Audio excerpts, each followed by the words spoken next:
చాపలేసినందుకు పరలోకం రాదు. చేస్తే చేయండి, లేదంటే లేదు. ఉన్న మాట ఉన్నట్టే చెబుతాను నేను. కుర్చీలేసినందుకు పరలోకం రాదమ్మా.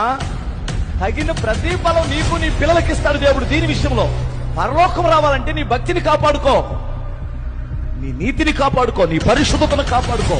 నువ్వు చేసిందల్లా ఎదవ పనులను చేసి ఇక్కడికి వచ్చి కుర్చీలేస్తే, ఎదవ పనులను చేసి పరిచర్య చేస్తే, పరలోకం ఇచ్చేస్తే పరలోకం అందరూ దరిద్రులు ఉండవు. అర్థమవుతుందా? సెకండరీ నీ పరిచర్య, ఫస్ట్ నీ భక్తి, ఫస్ట్ నీ భక్తి.